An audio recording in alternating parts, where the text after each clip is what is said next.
অন্যায় চুপ করে যদি সহ্য করেন, অন্যায় যে করে আর অন্যায় যে সহে, দুজনই কি? দুজনই সমান পাপী। আপনাকে নিষেধ করতে হবে, অন্যায়ের বিরুদ্ধে আপনাকে কথা বলতে হবে। লূত আলাইহিস সালামের জামানায় যখন জমিনটাকে উল্টে দেওয়ার জন্য অর্ডার হলো, তখন ফেরেশতা বলছিল, আয় আল্লাহ, এই জমিনে তো একটা লোক আছে যে 30 বছর পর্যন্ত তোমার ইবাদত করেছে, সেই লোকটারে তো সরাবার ব্যাপারে তুমি কিছু বললা না। আল্লাহ রাব্বুল আলামিন বললেন, জমিনটা উল্টায়া ওর মাথায় আগে রাখো, রে শুদ্ধা জমিনটারে উল্টায় দাও। কারণ গোটা জাতি যখন আমার সঙ্গে নাফরমানি করছে, আমার নবীর সঙ্গে নাফরমানি করতেছে, তখন এরা কথা বলে নাই। এই লোক নিজের ইবাদত নিয়ে ব্যস্ত ছিল, নিজেকে জাহান্নাম থেকে বাঁচাবার চেষ্টা করেছে। গোটা জাতি জাহান্নামে যায়, সেজন্য ভুরুক্ষেপ করে নাই।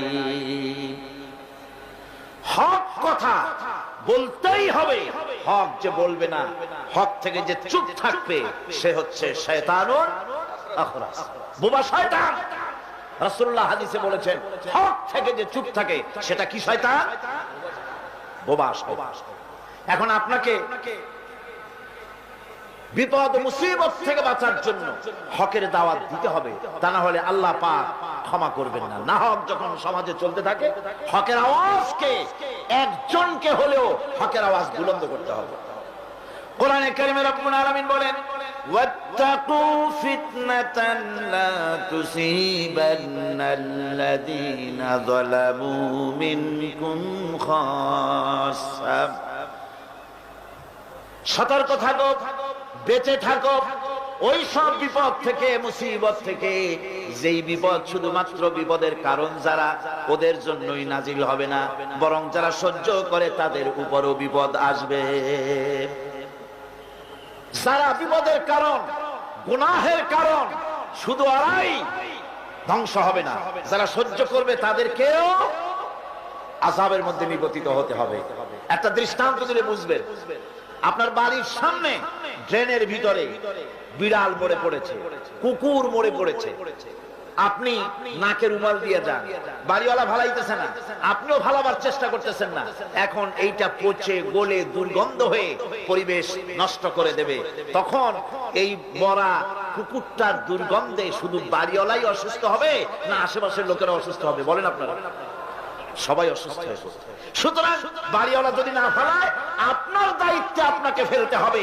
অন্যায় যেখানে উঠবে সেখানেই তাকে নির্মূল করতে হবে। এটা হলো উম্মতে মুহাম্মাদীর দায়িত্ব। আল্লাহ পাক এর জন্য বলেছেন, ওয়ালতাকুম মিনকুম উম্মাতুন ইয়াদউনা ইলাল খায়র ويأمرون بالمعروف وينهون عن المنكر وأولئك هم المفلحون। তোমাদের মধ্যে এমন কিছু লোক থাকা দরকার যারা মানুষকে কল্যাণের দিকে ডাকবে এবং অকল্যাণ থেকে মানুষকে ফিরাবে, কল্যাণের দিকে ডাকবে, হকের দিকে ডাকবে, নেক কাজের দিকে ডাকবে, মানুষকে ভালো কাজের দিকে ডাকবে। এরকম কিছু লোক তোমাদের মধ্যে হয়ে যাওয়া উচিত, তৈরি হওয়া উচিত, যারা হকের দাওয়াত নিয়ে তারা সমাজে বেরোবে। কারণ মুসলমানেরা হলো, আমাদের সম্পর্কে আল্লাহ পাক বলেছেন, কুনতুম খায়রা উম্মাতিন উখরিজাত লিন-নাসি তা'মুরুনা বিল মা'রুফি ওয়া তানহাউনা আনিল মুনকার। তোমরা হচ্ছে শ্রেষ্ঠ জাতি। আমরা কি জাতি? আমরা যে শ্রেষ্ঠ জাতি সে কথা বলার মতো হিম্মত এখন আমাদের আর নাই, যার জন্য আপনারা আওয়াজ দিলেন, যা শোনাই গেল। মুসলমানেরা কি জাতি? খায়রে উম্মাহ, ইমামে আকওয়াম। পৃথিবীর ভিতরে সমস্ত জাতি সমূহের ভেতরে শ্রেষ্ঠ জাতি কারা? আরো জোরে বলুন। একথা কে বলেছে? আল্লাহ পাক বলেছেন, তোমরা শ্রেষ্ঠ জাতি। তোমাদের দায়িত্ব হচ্ছে তা'মুরুনা বিল মা'রুফ ওয়া তানহাউনা আনিল মুনকার। তোমাদের দায়িত্ব হচ্ছে ভালো কাজের আদেশ করবে, অন্যায় কাজ থেকে মানুষদেরকে ফিরাবে। এটা হচ্ছে তোমাদের দায়িত্ব। এই দায়িত্ব যদি আমরা পালন করতাম, তাহলে আমাদের সমাজের ভেতরে এই অন্যায় অসত্য টিকে থাকতে পারত না। আমরা মানুষকে ভালো কাজের আদেশ দেই না। ভালো কাজের আদেশ দিতে হলে ক্ষমতায় থাকতে হয়। আদেশ আর অনুরোধ, এই দুটো কি এক জিনিস? আদেশ আর অনুরোধ দুটো কি এক জিনিস? আদেশ দিতে গেলে আদেশের জায়গায় পৌঁছাতে হয়, আদেশের জায়গায় না গিয়ে কাউকে হুকুম দেওয়া যায় না, অনুরোধ জানাতে হয়। গভর্নমেন্টের কাছে বিনীতভাবে অনুরোধ জানাই, সিনেমার অশ্লীলতার জ্বালায় টিকতে পারি না, রমজান মুবারক এসেছে, এই অশ্লীল সিনেমার ছবি নামায় ফেলা হোক, বিনীতভাবে অনুরোধ জানাই। এটা হলো অনুরোধ। আর আল্লাহ বলছেন ইসলামের ব্যাপারটা অনুরোধের ব্যাপার নয়, এটা হচ্ছে আদেশের ব্যাপার।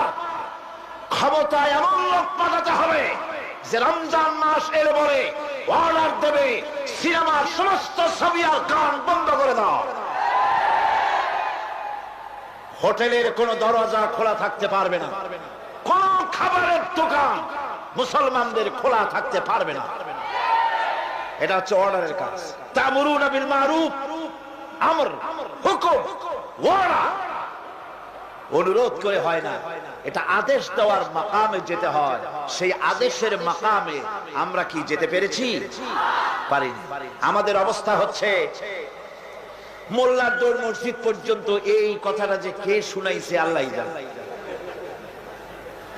মোল্লা কো জো মিলা হ্যায় মসজিদ মে সেজদে কি ইজাজত, मुल्ला को जो मिला है मस्जिद में सजदे की इजाजत, नालायक समझते हैं यही इस्लाम की आजाद। মৌলভী সাহেব মসজিদের ইমামতি পাইছেন আর মনে করেছেন যে আমি ইসলামের স্বাধীনতা পেয়ে গিয়েছি। ডিসি সাহেব যদি দাওয়াত দেয়, মন্ত্রী সাহেব যদি দাওয়াত দেয়, আনন্দ অস্থির হয়ে যায়। আরে বাপ রে, ডিসি দাওয়াত দিছে, কি সোজা কথা, মরি কি বাঁচি, উঠি কি পড়ি।